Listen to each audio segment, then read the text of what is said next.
ओम शांति। सुनते हैं 10 जनवरी 90 के अव्यक्त बाप दादा के मधुर महावाक्य। आज की अव्यक्त मुरली में बाबा के 4 क्वेश्चन बाबा की मुरली से हैं।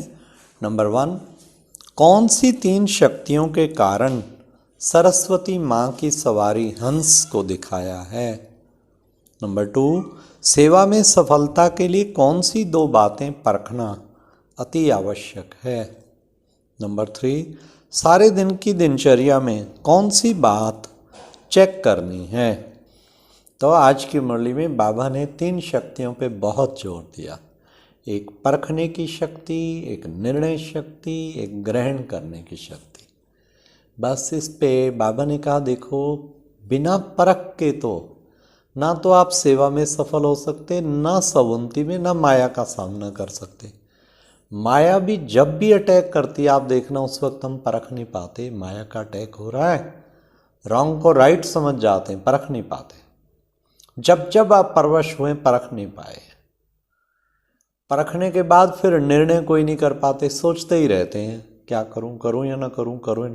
झट से निर्णय नहीं कर पाते, और निर्णय कर लें तो फिर ग्रहण करने की शक्ति, फिर गुणों को ग्रहण करने की या धारण करने की शक्ति, फिर इमीडिएट इम्प्लीमेंटेशन हो जाए। परखा, निर्णय किया, फिर इम्प्लीमेंटेशन एकदम होना चाहिए। तो 3 शक्तियों के आधार पे बाबा ने कहा सफलता मिलती। आत्माएं भी जो आती हैं उनको भी सेवा में तब वो सक्सेस कर पाएंगे जब उनको आप परख पाएंगे और फिर ठीक उनके प्रति निर्णय कर पाएंगे। तो आओ सुनते हैं 10 जनवरी 90 की मुरली, होली हंस की विशेषताएं।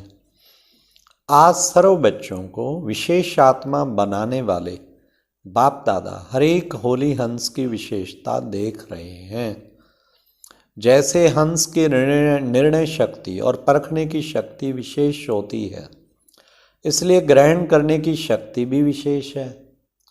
जो मोती और कंकड़ दोनों को परखता है और फिर निर्णय करता है, उसके बाद मोती ग्रहण करता है, कंकड़ पत्थर छोड़ देता है। तो परखना, निर्णय करना और ग्रहण करना अर्थात धारण करना, तीनों शक्तियों की विशेषता के कारण संगम युगी सरस्वती माँ की सवारी हंस दिखाया है। तो एक सरस्वती माँ का यादगार नहीं, लेकिन माँ समान बनने वाली ज्ञान वीणा वादिनी आप सभी हो। इस ज्ञान को धारण करने के लिए भी ये तीनों विशेषताएं अति आवश्यक हैं। आप सभी ने ब्राह्मण जीवन धारण करते ही ज्ञान द्वारा, विवेक द्वारा पहले परखने की शक्ति के आधार को पहचाना, अपने आप को पहचाना, समय को पहचाना, अपने ब्राह्मण परिवार को पहचाना, फिर अपने श्रेष्ठ कर्तव्य को पहचाना। ये परखने की शक्ति हो गई ना, खुद को पहचाना, बाबा को पहचाना, श्रेष्ठ कर्तव्य को पहचाना, अपने ब्राह्मण परिवार को पहचाना। हाँ, तो इसके बाद निर्णय किया, तभी तो ब्राह्मण जीवन बनी। यह वही कल्प पहले वाला बेहद का बाप है, परम आत्मा है। मैं भी वही कल्प पहले वाली श्रेष्ठ आत्मा हूँ, अधिकारी आत्मा हूँ। इस परखने के बाद निर्णय किया। बिना बाप के परखने के निर्णय नहीं कर सकते। बिना बाप को परखने के बिना कुछ निर्णय नहीं कर सकते। पहले परखा, निश्चय बैठा, गॉड बस, फिर तो हो जाओ कुर्बान। कई आत्माएं अभी तक भी संबंध संपर्क में हैं, बहुत अच्छा कहती रहती हैं, लेकिन परमात्म पहचान व परखने की शक्ति ना होने के कारण निर्णय नहीं कर सकते कि क्या बनना है व क्या करना है। इसलिए ब्राह्मण जीवन धारण नहीं कर सकते। सहज योगी तो बनते हैं, लेकिन सहज योगी जीवन नहीं बना सकते, क्योंकि दोनों शक्तियां नहीं है। इसलिए होली हंस नहीं बन सकते। पवित्रता रूपी मोती और अपवित्रता रूपी कंकड़ दोनों को अलग नहीं समझते, तो पवित्रता को ग्रहण करने की शक्ति नहीं आ सकती। तो होली हंस की विशेषता है पहली शक्ति परखना अर्थात पहचानना। आप होली हंसों में ये दोनों शक्तियां हैं ना, क्योंकि बाप को पहचाना अपने आप को भी पहचाना, निर्णय भी ठीक किया, तब तो ब्राह्मण बने और चल रहे हो। इस बात में तो सब पक्के पास हो, लेकिन जो सेवा करते हो और कर्म में आते हो, सारे दिन की दिनचर्या में जो कर्म करते हो, संबंध संपर्क में आते हो, उसमें सफलतापूर्वक हर कर्म रहे, वह हर संपर्क वाली आत्मा के संबंध में आने में सदा सफलता रहे। हर प्रकार की सेवा मनसा वाचा कर्मणा तीनों में सदा सफलता अनुभव हो, उसका भी आधार परखने की शक्ति और निर्णय करने की शक्ति, इसमें फुल पास हो। सेवा की सफलता व संपर्क में सफलता सदा ना होने के कारण चेक करो तो कार्य को, व्यक्ति को, आत्मा को परखने की शक्ति में अंतर पड़ जाता है। चेक करो। बिल्कुल ठीक बात है। जिस आत्मा को जिस समय जिस विधि पूर्वक सहयोग चाहिए व शिक्षा चाहिए, स्नेह चाहिए, उस समय अगर परखने की शक्ति तीव्र है तो अवश्य संबंध में सफलता प्राप्त होगी। लेकिन होता क्या है, जिस आत्मा को जो सहयोग व विधि उस समय चाहिए वो ना देकर व ना परखने कारण अपने ढंग से उसको सहयोग देते हो व विधि अपनाते हो, इसलिए संतुष्टता की सफलता नहीं होती। जैसे शारीरिक बीमारी को परखने की डॉक्टर की विधि ना आए तो क्या होता है, ठीक होने की बजाय एक से अनेक रोग और पैदा हो जाते हैं। पेशेंट को संतुष्टता की सफलता नहीं मिलती, जिसको साधारण शब्दों में बाप दादा कहते हैं, हर एक की नब्ज को पहचानो।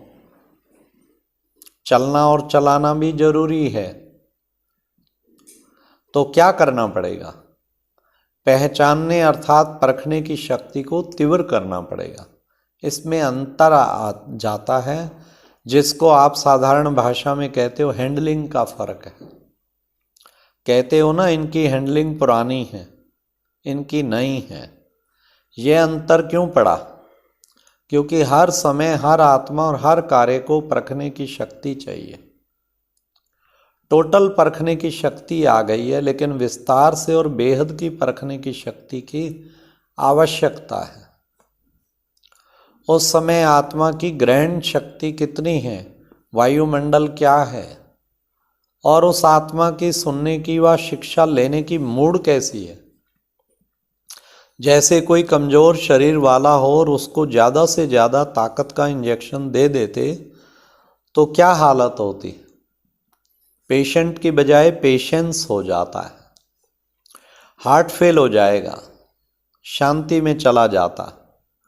ऐसे अगर संबंध में आने वाली आत्मा कमजोर है, आत्मा में हिम्मत नहीं है, लेकिन आप उसको शिक्षा का डोज देते जाओ, उसका मूड, समय, वायुमंडल परख ना सको, तो रिजल्ट क्या होती, एक तो दिल शिकस्त हो जाता और शक्ति ना होने कारण ग्रहण नहीं कर सकता और ये जिद और सिद्ध करने में उछलता है। आपने तो अच्छी भावना से किया, लेकिन सफलता ना मिलने का कारण परखने और निर्णय करने की शक्ति कम, इसलिए सफलता मूर्त बनने में परसेंटेज हो जाती। तो सारे दिन के कर्म और समय में परखने की शक्ति की आवश्यकता हुई ना, इसलिए शिक्षा भल दो, लेकिन सब बातों को परख कर फिर कदम उठाओ। ऐसे ही सेवा के क्षेत्र में भी अगर आत्माओं की आवश्यकता और इच्छा परखने के बिना कितना भी अच्छा ज्ञान दे दो, कितनी भी मेहनत कर लो, लेकिन सफलता नहीं होगी। अच्छा कहना तो एक रीति रस्म हो गई है, क्योंकि आप कोई बुरी बात तो कहती भी नहीं हो ना। अच्छा तो सब कहेंगे ही, कहेंगे उन्होंने बहुत अच्छा कहा, लेकिन जो सफलता का लक्ष्य रखते हो, उसमें समीप अनुभव करो, उसके लिए परखने की शक्ति अति आवश्यक है। जैसे कोई मुक्ति का इच्छुक हो और आप उसको जीवन मुक्ति और मुक्ति दोनों भी दे दो, लेकिन वह रुचि नहीं रखेगा। पानी के प्यासे को 36 प्रकार के भोजन दे दो तो भी वह संतुष्ट नहीं होगा। संतुष्ट पानी की बूंद से ही होगा, ना कि भोजन से। तो मुक्ति के इच्छुक को अगर उसको मुक्ति के बारे में स्पष्टीकरण देंगे तो उसकी इच्छा भी बढ़ेगी और जीवन मुक्ति में परिवर्तन भी हो जाएंगे। किसको धारणा की बातें सुनना अच्छा लगता है, उसको आप कल 5000 वर्ष का व गीता का भगवान कौन यह बताना शुरू कर दो तो और ही इंटरेस्ट खत्म हो जाएगा। इसलिए सेवा में भी अब बड़े ध्यान से सुनना, किन दो बातों की जरूरत है। इसलिए सेवा में भी आत्मा की स्थिति व उसकी आस्था क्या है उसको परखना बहुत आवश्यक है। तो सेवा में सफलता का आधार किस शक्ति से हुआ? परखने की शक्ति। चाहे अज्ञानी आत्माओं की सेवा, चाहे सेवा साथियों की सेवा, दोनों में सफलता का आधार एक ही है। तो होली हंस की विशेषता सबसे पहले परखने की शक्ति बढ़ाओ। परखने की शक्ति यथार्थ है, श्रेष्ठ है, तो निर्णय भी यथार्थ होगा। और आप जिसको जो देना चाहते हो वह उसमें ग्रहण करने की शक्ति स्वतः ही होगी। और क्या बन जाएंगे? नंबर 1 सफलता मूल। तो चाहे सेवा में, चाहे संबंध में, लक्ष्य को प्राप्त करने के लिए इस लक्षण को धारण करो। सारे दिन में यह चेक करो, सारे दिन की दिनचर्या में परखने की शक्ति कहाँ तक यथार्थ हुई और कहाँ करेक्शन एडिशन करने की आवश्यकता रही। करने के बाद करेक्शन अपने आप होती जरूर है, क्योंकि दिव्य बुद्धि का वरदान सबको मिला हुआ है।